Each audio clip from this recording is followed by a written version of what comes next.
ni bi kolosi on a que entre 3 minutes mais mun na plaisir ka yafa ma était ne do ne nyangati mbe bi ko ka binga OK kan yoro fo oui iso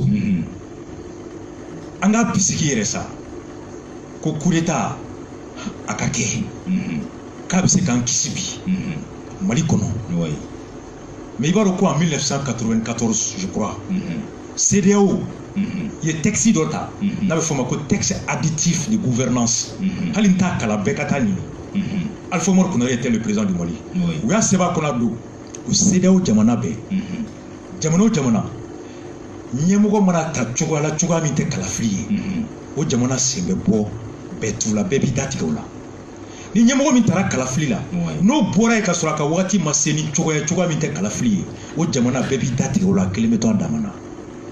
Toute interruption, toute rupture illégale donne lieu automatiquement à la suspension du pays et à l'embargo.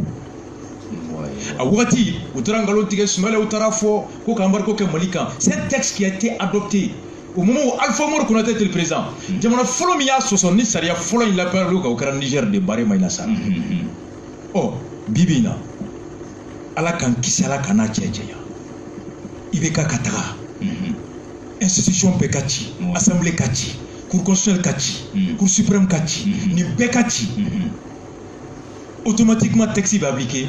Motebo Mali kono ka do la motebo ro ka do Mali kono ko aya clé mun kera. Ambe o senti. Izo ebe mun ne do Mali kono clé kono. Ebe fa ke min do clé kono Mali kono jolle be glaya. Ame sukoro min do abe bomi. Ah wala. Essence be bomi. Ah wala ni. Hali courant be Côte d'Ivoire. Fini mbana be bomi. Fromi namba tabe bomi. Imagine que Malika bloque. Il y a Gliba Yatala. Il y a coup d'état déclaré à 4h du matin. Ce qu'on m'a fait, essentiel tout à 700 francs. Vous l'avez fait essentiel qu'à 3000 francs, 2000 francs. Essentiel 2000 à 1000 francs. 1000 francs. Oui. Au moins, on va clé. Il y a Gliba là. Oui. Bon, moi je me pose la question. Nibeka thérapie. C'est le texte à appliquer. Il n'a fait qu'un texte à appliquer. Essentiel qu'à ticket. Fura katige avec bomi mek ma bla magenzi oye Afrique de Roine une européenne taxi molé munu mek kaname aux États-Unis beka Google daile une européenne taxi ko une européenne ni jamana shite barake jamana mi nyemogo matani kalafri wani jamana mi nyemogo tara chogola choga mi te kalafri toute autorité non élue démocratiquement ou issue d'un coup d'état au pays automatiquement est exclu de la coopération avec l'Union européenne. Nous kera ali Barkan France va rappeler. L'Union européenne que jamana fait le ministre kono Allemagne Suède ni bébé seki. Jome yaga galila jodo. Jome kufala jo. Au moment où d'ailleurs quoi mako fenter.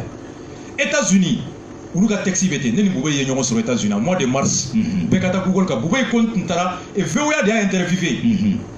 A contraire des États-Unis, quand les Américains ont délit depuis coup d'état mingera aya fait, les Américains ont une coopération militaire de phobie parce que Lucas Saria la ni coup d'état qui a dans les États-Unis coopération câblée. Oui. Bon, en cas de rupture de l'égalité, nous avons des solutions de paix, nous avons lobby, quand froid ni froid ko gela na mu solution pays, ni carburant na mu solution pays, mu solution pays ka armée Europe de Europe, ka ministère de Europe fa, ka Balkan de Europe fa, ka carburant de Europe fa, mu froid de monde usine pays no be froid glan. Nous ne ferons pas nos berto essentiels ticket. Courant canat ticket. Ni a courant mega ticket air de mode avec bana.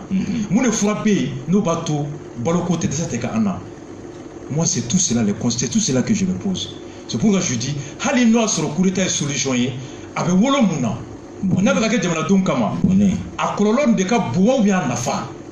A kololon de kon gabu. Donc bamanan ko ni jamana de di bamanan ko la fin de tout ko la fin détermine les moyens. Lagnini au début la ticket sabati. Ni lagnini jamana don ka lafiya yi I be fere mita I be miri fere yi est-ce que abe na wolo ka jamana don bo dinga kono wa ou bien abe do fara ku kan aux questions de be poser donc c'est derrière ka kungele na mais c'est pour ça que je dis que akokai ni kuingo na ore ya don kosobe chama ere be kule la be sarasbati ko merasbati ko o marasbati bo fo ngoro ma marasbati ngoro famu o mo seder ngoro famu o mo seder don o nya famu fo saya. Mais nous on ne débat que c'est dans l'épreuve que tu reconnais la vraie valeur de l'homme.